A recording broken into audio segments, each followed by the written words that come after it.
What's up YouTube, TCG Battle / Collections here again with a unboxing of the newest set that came out I think a couple of weeks ago. Yugioh Legendary Decks 2. This is a newest addition to the Yu-Gi-Oh! Legend decks. It has Yugi, Kaiba, and Joey. In the back it shows that they got Kaiba's deck centered around Blue Eyes, Joey's deck centered mostly around Red Eyes, and Yugi with new Exodia support. So that's pretty interesting. And they even reprinted the guide cards again, but this time with their effects, unlike the first Legend decks, and 3 variant cards that only come in this set. So I'm gonna get the plastic off, and then we will get started. I'm honestly really excited to see what kind of cards are in the set, because I've been building I'm trying to build a Blue Eyes White Dragon deck, as well as some Exodia and Dark Magician. Alright, the plastic's off. Let's see what we got underneath. Alright, so first, let's check out these. Alright, let's see. Alright, so here are the 3 promo cards.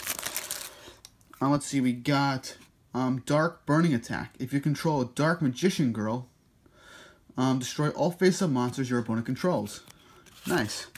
Next, Dark Burning Magic. If you control monsters whose original names are Dark Magician and Dark Magician Girl, destroy all cards your opponent controls. Now this will come in handy in a Dark Magician deck. Next, we have Eternal Soul. This is a really cool card.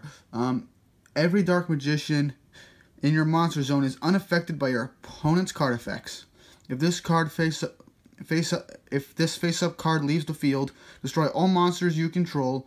You can only use the following effects of Eternal Soul once per turn. You can only activate one of these effects. So here are the 2 effects. One, special summon 1 Dark Magician from your hand or graveyard. Or the other, add 1 Dark Magic Attack or 1,000 Knives from your deck to your hand. So with this card, you can either add Dark Magician from your deck to your hand. You can either special summon Dark Magician from your hand or graveyard, or you can add Dark Magician support cards like Dark Magic Attack or 1,000 Knives. That's pretty interesting. Alright, so which deck should I go with first? I'll go with Joey's. Okay, let me just find the tab here to rip this open. Alright.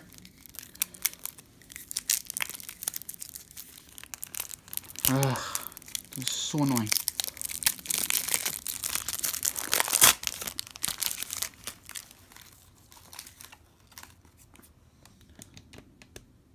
Alright, so we got a reprint of Blackstone of Legend, which if you sacrifice this card you can special summon a level 7 or lower Red Eyes monster from your deck. And if this card is in your graveyard, target 1 level 7 or lower Red Eyes monster in your graveyard except Red Eyes Black Chick. Shuffle it into your deck, and if you do, add this card to your hand. You can only use this effect once per turn. Alright, so we got this, Return of the Red Eyes. A reprint of Red Eyes Flare Metal Dragon. Nice. Red Eyes Black Dragon. Would have been better if they had the original artwork. Red Eyes Black Flare Dragon. Red Eyes Archfiend of Lightning. Red Eyes Retro Dragon.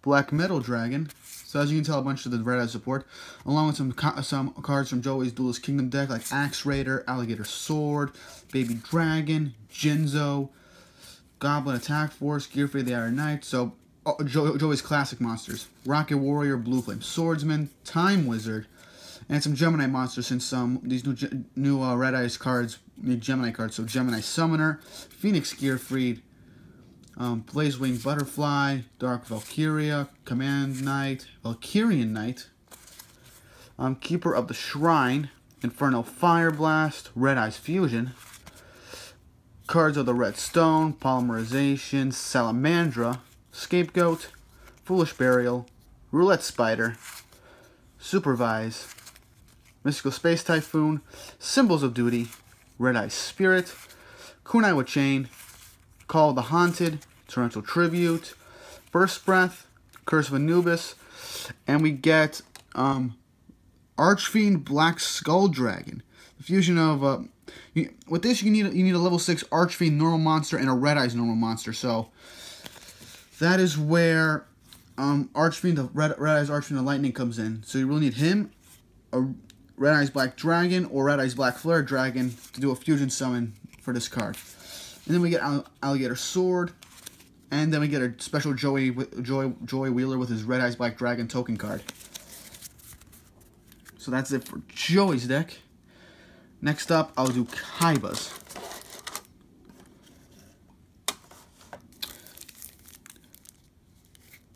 I'm building a Blue Eyes White Dragon deck, so this should have some new and old Blue Eyes support that I will need for my Blue Eyes deck. So, all right, let's get this started. Maiden with Eyes of Blue, Melody of Awakening Dragon, and a reprint of Blue Eyes Ultimate Dragon. Really love this card. Common of the original Blue Eyes White Dragon artwork, but with a common foiling. Kind of wish it was like ultra rare or something. Then this deck comes with 3 Blue Eyes White Dragons, but each with different artworks. Interesting choice, but whatever. Blue Eyes deck is a Blue Eyes deck. Dragon Spirit of White, Kaiba Man, White Stone of Legend, the White Stone of Ancients, Protector with Eyes of Blue, Master with Eyes of Blue, Battle Ox. So yeah, some of Kaiba's main monsters: Legend, Vorse Raider, Alexandrite Dragon, Blade Knight, Ancient Lamp, Tiger Dragon, and I guess some other cards to help out with the deck: Komodo Dragon, King of the Swamp, Rider of the Storm, Burst Ring of Destruction, Beacon of White, Mausoleum of White, Polymerization, Enemy Controller, Shrink, Silent Doom, Ancient Rules, Trade-In, Where Art Thou? I haven't seen this card yet. Let's see. If you control a face-up level 1 monster, add 1 level 1 monster from your deck to your hand. During the end phase of this turn, take 2,000 damage if you did not normal summon the added monster or card with the same name after activating this card. Pretty hefty price, but okay. Pot of Dejamity. At the start of main phase 1, target 3 monsters with different names, with different types, in your graveyard. Shuffle all 3 into the deck, draw 2 cards. And you cannot conduct your battle phase this turn.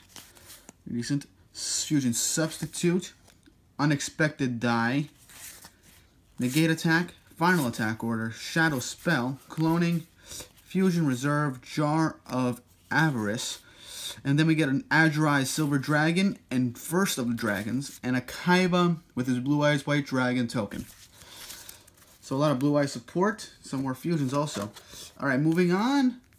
The main deck of the set. Here's moving on to Yugi's final deck of the set, and the deck I was and I'll be honest, I was kind of really excited for this. All right, so first we get the reprinted Egyptian God cards with all their effects. Amazing. This is something I have the old God cards that can't be used in duels, but these are the legal God cards, so.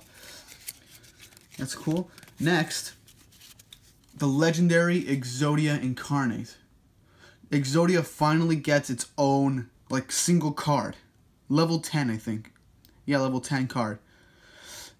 I'm sorry for the lighting. The light in this room isn't really that good. So, I apologize if you can't really see the shininess of the cards or any of the abilities that well. I'll just read them off. This card cannot be normal summon or set. Must be special summon from your hand by sacrificing 1 Forbidden One monster, and cannot be special summoned by other ways. This card gains 1,000 attack for each Forbidden One monster in your graveyard. Unaffected by other card effects. Once per turn, during your end phase, add 1 Forbidden One monster from your graveyard to your hand. When this card is destroyed by battle and sent to their graveyard, you can reveal any number of Forbidden One monsters in your hand, and if you do, draw 1 card for each. Okay, so if you have only 1 copy of one of the Exodia monsters from it, so you can basically use Exodia, this Exodia, to continue to add other Exodia cards to your hand from your graveyard, and you can even when he's destroyed, you can show how many Forbidden One cards you have in your hand, and then draw 1 card for each. So if you have 4 Forbidden One cards and you just need that one last piece of Exodia, reveal those 4 and you can draw 4 extra cards and hopefully you get that extra Exodia. Then we get Ties of the Brethren. Let's see. Pay 2,000 life points. Target 1 level 4 or lower monster you control for the rest of this turn. After this card resolves, you cannot special summon monsters. Also special summon 2 monsters from your deck with the same type, attribute, and level as that monster, but with different names from each other in that monster. You cannot conduct your battle phase the turn you activate this. Okay. Next, Exodia's own trap card, Obliterate. Target 1 monster on the field. Send 1 Forbidden One monster or Exodia card from your hand or deck to the graveyard. And if you do, return that target to your hand. If this card is sent from the spell and trap card zone to the graveyard, target 1 Forbidden One monster or Exodia card in your graveyard, add it to your hand. Nice. So, you can send you can target 1 monster on the field, and then send 1 Exodia or Forbidden One card from your hand or deck to the graveyard. Then add it to your hand right away. And if this card is destroyed while face up on the spell and trap card zone, you can add 1 Forbidden One card from your graveyard to your hand. This is really useful. And then 3 commons of the Exodia pieces. A reprint of Exodia Necros, Dark Magician Girl, Buster Blader, the Silent Magicians, the Tricky, Big Shield Garna, Magician's Valkyria, Blast Magician, Block Man, Marshmallow, and Sangan, Gold Sarcophagus, Swords Revealing Light, Magical Dimension, Magicians Unite, Tricky Spell 4, Thousand Knives, Dark Magic Attack, Contract with Exodia, Messenger of Peace, Dark Factory of Mass Production, Monster Reincarnation, Secret Village of the Spellcasters. That's good for a Magician deck. Pot of Duality, Mirror Force, Magical Hats, Magic Cylinder, Magician's Circle, and Backup Soldiers, and Gravity Bind. Last but not least, Yugi's very own Dark Magician token. So these 3 decks are pretty cool. I'm a little disappointed that Yugi didn't get a some fusion monsters for his deck, or any other card that supports his magicians. But yeah, that's my unboxing of Yu-Gi-Oh! Yugi's Legendary decks too. Hope you guys enjoyed, and if you want me to do more of these unboxings in the future, just let me know. Alright, I'll see you around.